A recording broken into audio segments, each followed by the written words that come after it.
just straight politics. I think there are a lot of members who are afraid that they're going to be the candidate that allowed, illegal aliens to become, permanent residents and citizens. And so, plain and simple, people are afraid to lose elections. I mean, I think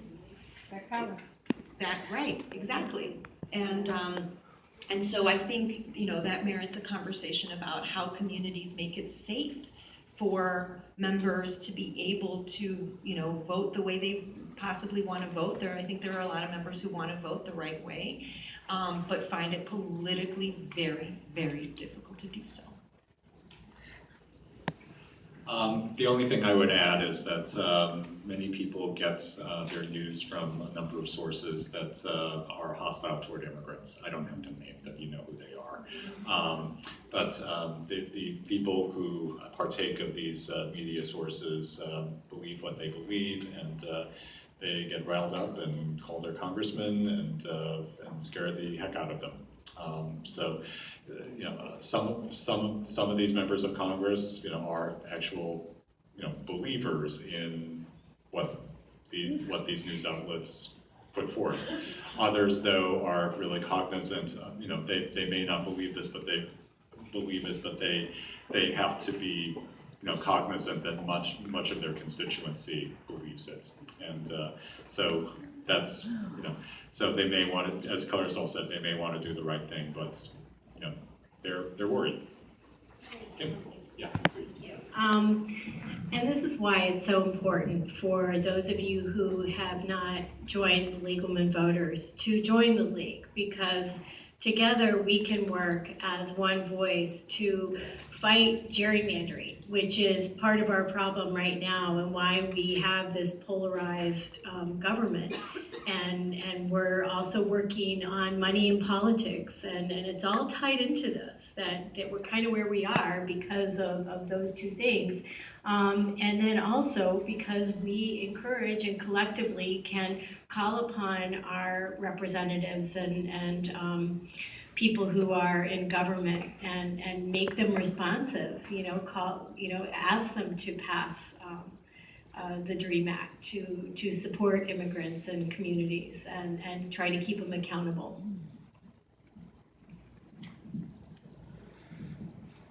So to that point, with senators and representatives being in political fear for their reelection chances if they pass the DREAM Act, how do you respond to someone who says, these people broke the law and now we're going to reward them? Yeah, sure. I mean, certainly there are a lot of members of Congress who believe that you shouldn't reward someone who broke the law, but entering the country without revision is a civil penalty, right? We have criminalized being undocumented in this country by, I sort of mentioned a little bit about how while we've not sort of fixed our broken immigration system, we have made it more difficult. Well, in the process, we have actually criminalized it. The reality is that the vast majority of undocumented immigrants in our country have American citizens. Because they've been here for so long, and Fred, made that point that undocumented immigrants have been here, for many, many years. They're part of the fabric of our society. Many of them are mixed status families. So you have parents who might be undocumented. Sometimes it's one parent is a United States citizen, the other parent is an undocumented person. You have a child who's U.S. born, and they have one who was born abroad. It is not straightforward. It's complicated, and I think that the other thing is that it's hard to believe that you're going to deport 11 million people, and that it's better for all of us, for even our national security, to have people here who are living under the radar. That if we created a process by which people can get right by the law, make sure that a lot of people are paying taxes, but into a Social Security that they will never, ever claim, right? So I think it's a benefit to us all, but yes, I think that there are people who just can't see past that the person has broken the law, and so they should not be rewarded. The only thing I would add to that is that if we have people who are violating the law, sometimes it's not the people, sometimes it's the law. So, we can't, we cannot, we have to look critically at these laws and, determine, are they doing our country any good, or are they hurting people? And if they are hurting people, what can we do to fix them? I don't have as much to contribute, but I do have a personal experience that I want to share and have you think about regarding, because the League does not support, dividing families. And that's what this does, what it would do. And I attend a church and have worked in church, worked with youth that has a Spanish language service, and we have a number of people who are undocumented there. And one of the things that through the League and through working with DuPage United and other organizations and volunteer lawyers, we had legal clinics, and we were helping families come in and get their legal papers in order in case they were deported. And so they were having to set up temporary guardianship for their children, because many of them, their children were born here in the U.S. And I can't imagine being in a position to have to do that. It's unethical to separate families.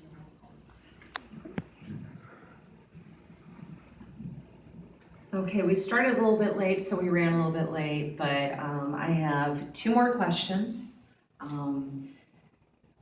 One, so when President Trump issued his executive order to terminate the DACA program on September 5th, some lawsuits have been filed. What are those lawsuits, and who has filed them? Fred, you look like you're on top of it. I'll try to answer that. There was one. The most significant lawsuit was filed in New York by actually an organization similar to us called Make the Road New York. That's on behalf of a DACA youth who was I think about to expire. Whose DACA was about to expire. That lawsuit is still pending. The judge in that suit did take the opportunity to make comments that were rather derisive to the administration's decision to end the DACA program, and particularly the very short window that was provided for people to file their renewals. Unfortunately, for better or worse, the judge did not make any kind of decision or order with respect to the deadline. There are challenges to whether the administration followed the right procedures in undoing the DACA program, which interestingly enough are the kind of the flip side to the arguments that were made by the state of Texas when they challenged a program similar to DACA called DAPA. That was a case that went all the way to the Supreme Court, and where the court split evenly, leaving a lower court decision blocking DAPA in place. One of the arguments there was, well, the Obama administration didn't follow the right procedures, and now this administration is facing the same kinds of arguments in, that they didn't follow the right procedures when they issued their decision. All right, I'm getting several questions about the economic benefits of immigration and DACAs in particular, and where can people go to look, what resources can they access to learn more about the economic benefits of immigration? There's a number of organizations, I'll turn it over to Fred, but the Center for American Progress has a wonderful study that breaks it down in terms of state by state, I believe, Fred, if that's correct. But also I can point to the Chicago Council on Global Affairs. They've also done studies. But I think that the Center for American Progress is really the best source because they not only analyze DACA recipients, they also analyze the potential if we had DAPA. And so it's worth spending some time on that. I would second that recommendation for the CAP. I would add a couple of other organizations. First off, the Migration Policy Institute, which is a nonpartisan think tank based in DC, has also done a lot of really good analysis with respect to, for instance, the estimates of the number of people who would qualify for DACA or DAPA and going state by state. I also previously cited the University of Southern California, the Dornsife Center there for the Center for Study of Immigrant Integration has also been doing a lot of really good number crunching and analysis with respect to economic impacts as well as demographics and distribution. They have done an interactive map of DACA populations as well as the economic impact of ending DACA, broken out by congressional district. So if you're curious, what the impact of ending DACA will be on, say, the 16th congressional district here in Illinois, that's the place to go. Just briefly explain DAPA, what DAPA is. Oh, I don't know if yeah. everyone knows. I'm sorry. So DAPA was a program that was, announced by the Obama administration in 2014 as somewhat of an extension of DACA.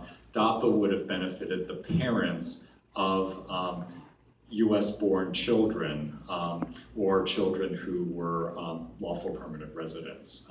So an estimated 5 million people would have benefited from that program.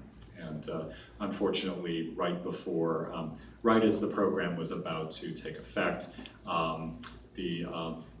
a single judge in Texas, ruled in favor of the state of Texas, found that the state of Texas was entitled to sue, and then issued a ruling blocking the implementation of DAPA.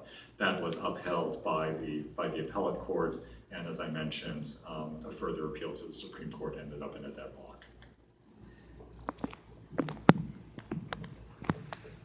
I would like to thank our panelists for coming this evening, and as you say your goodbyes, panelists, I would like you to leave our wonderful audience with one thing they can do tonight regarding DACA and the DREAM Act. Share the story of the dreamers with your friends so that they can make those phone calls to their members of Congress. And call your member of Congress. Members of Congress. Keep Clarisol busy here. Keep Clarisol's co-workers busy. Fill out the postcard, and here's a phone number for to reach Congress.